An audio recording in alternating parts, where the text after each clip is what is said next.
আওয়ামী লীগ সরকার, fascist সরকার আমাদেরকে দাঁড়াতে দেয় নাই, ভালো করে আমরা বাসায় পর্যন্ত ইফতার করতে পারি নাই।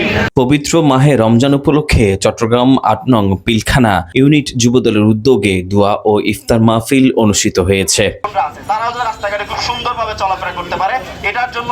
১৩ মার্চ বৃহস্পতিবার ওয়ার্ড যুবদলের সাবেক যুগ্ম আহ্বায়ক মোহাম্মদ জাবেদ হোসেনের সভাপতিত্বে উক্ত ইফতার মাহফিলে প্রধান অতিথি হিসেবে উপস্থিত ছিলেন পাঁচলাইশ থানা বিএনপির যুগ্ম সম্পাদক হাজী তারেক রশিদ। বিশেষ অতিথি হিসেবে উপস্থিত ছিলেন পিলখানা মহল্লা কমিটির সাধারণ সম্পাদক আলম সওদাগর, পিলখানা মহল্লা কমিটির সহসভাপতি পারভেজ, চট্টগ্রাম মহানগর যুবদলের সহ সাহিত্যিক বিষয়ক সম্পাদক হামিদুর রহমান চৌধুরী, মোহাম্মদ জাবেদ, সালেহ আহমেদ খোকন, আফসার, শফি, আজগর, সুমন, শাহজাহান আলমগীর, বৈষম্য ছাত্র আন্দোলনের সদস্য রমজান শেখ ও সাকলাইন সহ বিএনপি যুবদল ও ছাত্রদলের নেতৃবৃন্দরা এই সময় উপস্থিত ছিলেন।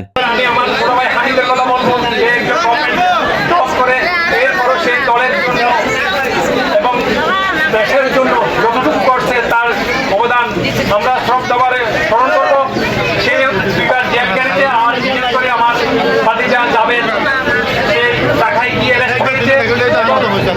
যখন ইফতার মাহফিলে উপস্থিত আপনাদেরকে আমরা বলতে চাই, বাংলাদেশ এখনো আমরা সংগ্রাম এবং সংগ্রামের ভিতরে আমাদের সময় অতিবাহিত করছি, এখনো আমরা আমাদের কাঙ্ক্ষিত লক্ষ্যে পৌঁছতে পারিনি। থানা বিএনপির অন্যতম নেতা আলহাজ তারেক রশিদ কর্মী আমরা নিজেকে অনেক গর্ববোধ করি। কারণটা কি আপনারা জানেন, আমাদের দলের নেত্রী 111-এ যখন আমাদের নেত্রীকে বলেছিল আপনি চলে যান, আমাদের নেত্রী বলল না, এই দেশের মাটি আমার, এই দেশ আমার স্বপ্ন, আমি দেশের বাইরে কোনো আমার ঠিকানা নয়। তো এটাই বোঝেন আপনারা, আমাদের নেত্রীকে উনি শেখ হাসিনা ক্যান্টনমেন্টের বাড়ি থেকে বের করে দিয়েছে।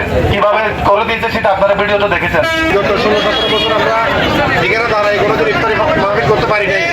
এই আওয়ামী লীগ সরকার, ফ্যাসিস্ট সরকার আমাদেরকে দাঁড়াতে দেয় নাই, ভালো করে আমরা বাসায় পর্যন্ত ইফতার করতে পারি নাই।